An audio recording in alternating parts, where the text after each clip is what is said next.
ಅಂತ ಹೊಡ್ಕೊಂಡ್ರೆ ದುರ್ಗಾ ಪರಮೇಶ್ವರ ಅಲ್ಲಿ ಬೇರೆ ಕಡೆ ಮೋಸ ಮಾಡಿ ನಾವು ಜವಾಬ್ದಾರಲ್ಲ.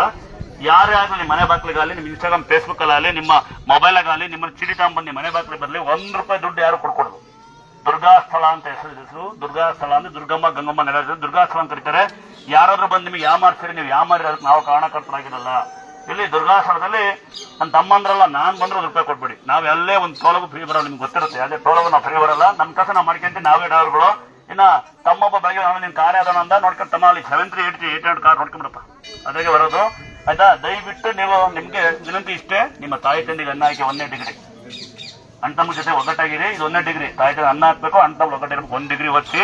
2ನೇ ಡಿಗ್ರಿ ಕಂಡರ ಬಗ್ಗೆ ಮಾತಾಡ್ಬೇಕು, ಕಂಡರ ಮನೆ ಬಗ್ಗೆ ನೋಡ್ಬಾರ್ದು. 3ನೇ ಡಿಗ್ರಿ ಆಸ್ತಿ ಅಡ್ಜಸ್ಟ್ ಕಾತದಿ. ಸಾಧ್ಯವಾದ್ರೆ ₹1 ದಾನ ಮಾಡಿ. ಇವೇ 3 ಡಿಗ್ರಿ ನಮ್ಮ ಅಪ್ಪ ಅಮ್ಮ ನಮಗೆ ಕಲ್ಸಿರೋದು. ನಿಮಗೆ ಕಲ್ಸಿದ ಡಿಗ್ರಿಯ ಮಗ ಹೊಡಿತಾನೆ, ಮಗಳು ಹೊಡಿತಾಳೆ. ನಿಮ್ಗೆ ಅನುಮಾನ ಇದ್ರೆ ಕರಿತೀನಿ 3 ಜನ ಸಾಕು. 3 ಜನ. ಹೆಣ್ಮಕ್ಳು ಎದೆಗೊತ್ತರೊಬ್ಬಿದ್ದಾರೆ, ಗಂಡು ಮಕ್ಳು ಕೈ ನೆಚ್ಚರೊಬ್ಬಿದ್ದಾರೆ, ಆಸ್ತಿಗೋಸ್ಕರ ಕಾಕ 3 ಜನ ಕರಿತೀನಿ ಒಳಗಿದ್ದಾರೆ. ನಿಮ್ಮ ಮಕ್ಕಳಿಗೆ, ನಿಮ್ಮ ಅಪ್ಪ ಅಮ್ಮಗೆ ಅನ್ನ ಹಾಕಿ, ನಿಮ್ಮ ಮಕ್ಕಳಿಗೆ ಒಳ್ಳೆ ವಿದ್ಯೆ ಜೊತೆಗೆ ಇಂಗ್ಲಿಷ್ ಮೀಡಿಯಂ ಸ್ಕೂಲಿಗೆ ಹೋದ್ರೆ ಬುದ್ಧಿವಂತರಾಗ್ತದೆ ಅನ್ಕೋಬಿಡಿ. ಜೊತೆಗೆ ಒಳ್ಳೆ ಸಂಸ್ಕಾರ ಕಲಿಸಿ ಅಲ್ವಾ. 10-12 ವರ್ಷ ಕಳಿಸಿ ಕಷ್ಟ ಅಂದ್ರೆ ಗೊತ್ತಾಗ್ತದೆ. ಗೊತ್ತಾಗಲ್ಲಕ್ಕ, ಗೊತ್ತಾಗಲ್ಲ. ನಾನೇ ಮಕ್ಬಿಟ್ಟು ನಾನೇ ಇರೇನಕ್ಕ. ನಮ್ಮೆಲ್ಲ ಅಂತಮ್ಗಳು ಅಕ್ಕ ಮಕ್ಳು ಹೆಂಗಿದ್ದಾರೆ ನೋಡಿ. ನಾವು ದಂಡಂ. ನಮ್ಮ ಅಪ್ಪ 9 ಗಂಟೆ ಮೇಲೆ ಬಂದು ಬಾರಿಸ್ತಿದ್ದ. ನಮ್ಮ ಹೋಗಿ ಬರೆಯಾಕಳು, ಅದಕ್ಕೆ ಒಳ್ಳೆ ಬುದ್ಧಿ ಕಲ್ತಿದ್ದೆ ಮಾಡಲ್ವಾ. ಇವತ್ತು ಗುರುಗಳಿಲ್ಲ, ಪ್ರಸಾದ ನಾನೇ ಕೊಡ್ತೀನಿ. 10 ಜನಗಿಲ್ಲಿ. ಈ ಬಳ್ಳಾರಿನ 3 ಸೈಕಲ್ ಬಂದ ತಮ್ಮ ಇಂಥ ಭ್ರಮೆ ಹುಚ್ಚು ಯಾಕಲ್ಲ. ಸೈಕಲ್ ನಂಗೆ ಕೊಟ್ಟಾಗ ಹೋಗ್ಬೇಕಾದ್ರೆ ಬೈಕ್ ಕೊಡ್ತೀನಿ. ಬೈಕ್ ಸ್ಟಾರ್ಟ್ ಆಗಲ್ಲ, ಬರಲ್ವಾ.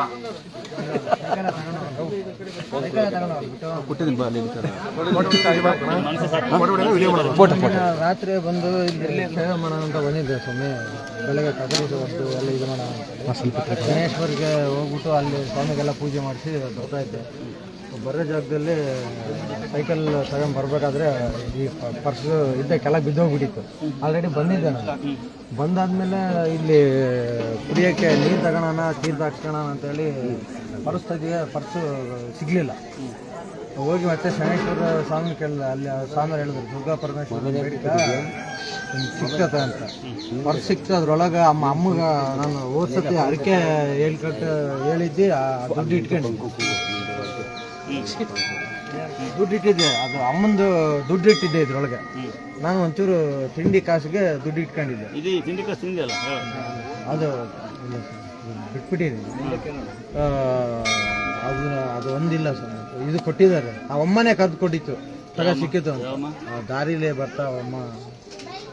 ಈಗ ಅಮ್ಮಗೆ ಟೈಮಿಗೆ ದುಡ್ಡು ಹಂಗೆ ಕೊಡ್ತಾರೆ ವಾಪಸ್. ಕೈ ಮುಗಿದು ಅವೆಲ್ಲ ಕೇಳ್ಬಿಟ್ಟಿದ್ದೀನಿ. ಅಲ್ದಾನ ಇವತ್ತು ನಿಂತ ₹10 ಅವ್ನು ಕದಿಬೋದು, ನಾಳೆ ₹100 ಹೋಗುತ್ತೆ ಸಮಯ. ಅದಕ್ಕೆ ನಾವು ಜನಗಳು ಯಾರು ದುಡ್ಡು ಕೇಳಲ್ಲ. ಯಾಕೊತ್ತು ಯಾರು ಊಟಕ್ಕಿಲ್ದಾರಿದ್ದಾರೆ, ತಿನ್ನಕ್ಕಿಲ್ದಾರಿದ್ದಾರೆ, ಬಸ್ ಚಾರ್ಜ್ ಇಲ್ದಾರೆ, ಎಷ್ಟೇ ಬಂದಾರ ಗೊತ್ತೇನೋ, ಉಪವಾಸ ಇದ್ದಾರೆ ಒಳಗೆ. ಇಲ್ಲ ಸ್ವಾಮಿ, ಅದಕ್ಕೆ ಮತ್ತೆ ರಿಟರ್ನ್ ಹೋದೆ. ಸಿಕ್ಕಿದ್ದು ಮತ್ತೆ ರಿಟರ್ನ್ ಹೊಸ ಹಿಂಸೆ ಬಿಟ್ಟಿದ್ದಾರ ಲಾಕ್ಡೌನ್ ಅಲ್ಲಿ. ಹಿಂಸೆ ಕೊಟ್ಟಾರ, ನಮಗೆ ಕರೆಂಟ್ ಕೊಟ್ಟಾರ ಕಾರಣ ನೋಡಲಿ ಎಲ್ಲ ಹೊಡೆದಾರ. ಅವನಿದೆ ನಮ್ಮ ಹಿಂದೂಗಳು ಅಲ್ಲಿ ಯಾರೋ ರೆಡಿ ಮಾಡಿ ಕಂಪ್ಲೇಂಟ್ ಕೊಟ್ಟಾರ ನಮ್ಮ ಮೇಲೆ. ಸ್ಟೇಷನ್ಗೆ ಹೋಗಿ ನಾವೆಲ್ಲ ಬಳಿಕೆ ಏನಾರ ವಸ್ತು ಸಿಕ್ಕಿದ್ರೆ ಕೊಟ್ಬಿಡಿ. ಯಾಕಂದ್ರೆ ಯಾರು ಅವ್ರವ್ರಿಗೆ ಏನ್ ಕಷ್ಟ ಅಂತ ಗೊತ್ತಿರಲ್ಲ. ನಾವು ಅಮ್ಮನ ಹೆಸರಲ್ಲಿ ಅದು ಬರುತ್ತೆ. ಅಮ್ಮಂತ ಕಾಯಕ ಬೇಡ. ಒಂದ್ಸರಿ ಸೈಕಲ್ ಬಂದು ಬಣ್ಣ ತಗೊಂಡು ಒಂದೇ ಹಾಕ್ತೇನೆ. ಒಂದ್ ಸ್ವಲ್ಪ ಕೈ ಇದ್ರೆ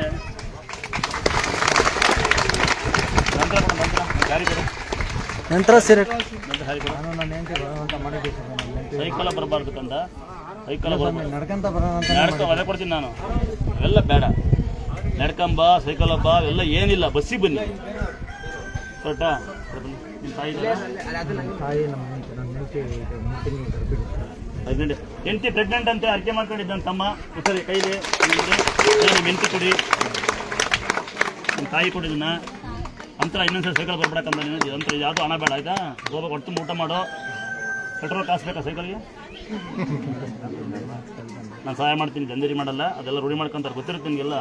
ಮನೆ ಕಟ್ಟ ದುಡ್ಡು ಕೊಡಿ, ಲಕ್ಷ ಕೊಡಿ ಅಂತಾರೆ. ಹಂಗಾಗಿ ಪರ್ಸನಲ್ ಸಹಾಯ ಮಾಡ್ತೀನಿ. ಇದೆಲ್ಲ ಕಟ್ ಮಾಡ್ಬಿಡಿ. ಇದಕ್ಕೂ ಹಂಗೆ ಕಳ್ಸಲ್ಲ, ಕೆಲಸ ಮಾಡಿಸಿ ಸುಮ್ಕಿರು ಒಳಗೆ ಕೆಲಸ ಮಾಡೋ ಕೈಯಿಂದ.